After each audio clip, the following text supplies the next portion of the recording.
নিজের সন্তানের চাইতে মূল্যবান কোন সম্পদ মানুষের আর হতে পারে না। এই সম্পদ আল্লাহ তাআলা যাকে দেননি পরীক্ষা করার জন্য, তিনি জানেন এই সম্পদের মূল্য কত বেশি।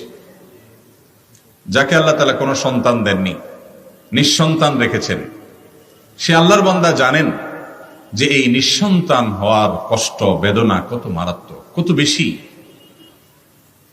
আর যাদেরকে আল্লাহ তাআলা এই সন্তান দিয়েছেন, এই নেয়ামত দিয়েছেন, সন্ততি দিয়েছেন, তারা এই নেয়ামতের যদি সদ্ব্যবহার না করেন, এই নেয়ামতের যদি যথাযথ কদর না করেন, তো আল্লাহ রাব্বুল আলামিনের কাছে এর জন্য জবাবদিহি করতে হবে।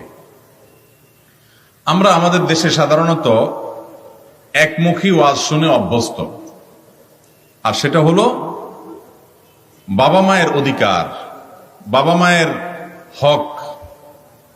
সন্দেহ নাই যে এই পৃথিবীতে আল্লাহর পরে সবচেয়ে বেশি অধিকার এবং সবচেয়ে বেশি এবং বড় পাওনা হলো রাসূল করিম সাল্লাল্লাহু আলাইহি ওয়াসাল্লামের। তারপরে সবচেয়ে বড় পাওনা এবং সবচেয়ে বেশি অধিকার হলো যার, তিনি হলেন বাবা এবং মা। আগে মা, তারপরে বাবা, মা এবং বাবা।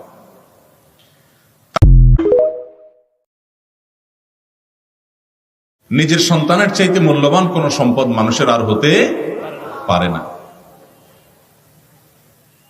এই সম্পদ আল্লাহ তাআলা যাকে দেননি পরীক্ষা করার জন্য, তিনি জানেন এই সম্পদের মূল্য কত বেশি।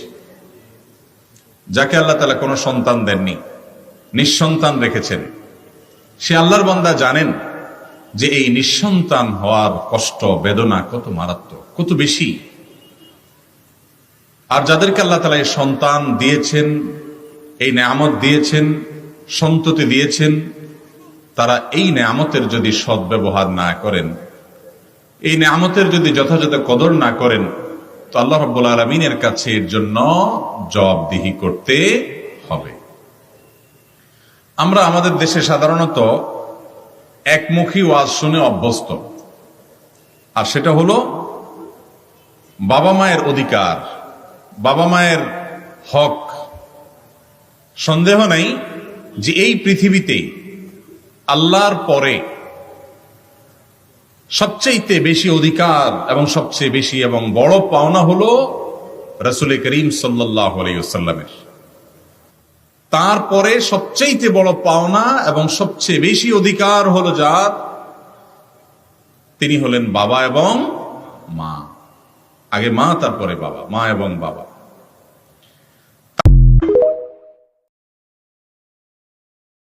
নিজের সন্তানের চাইতে মূল্যবান কোন সম্পদ মানুষের আর হতে পারে না।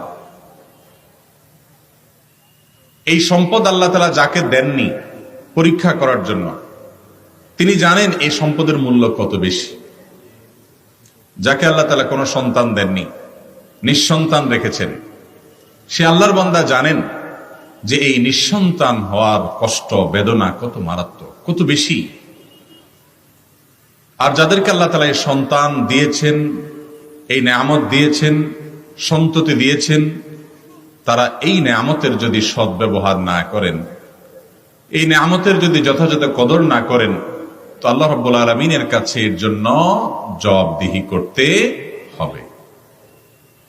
আমরা আমাদের দেশে সাধারণত একমুখী ওয়াজ শুনে অভ্যস্ত, আর সেটা হলো বাবা মায়ের অধিকার, বাবা মায়ের হক।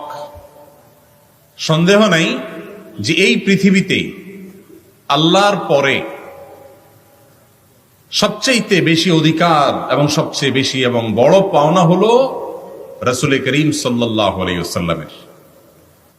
তারপরে সবচেয়ে বড় পাওনা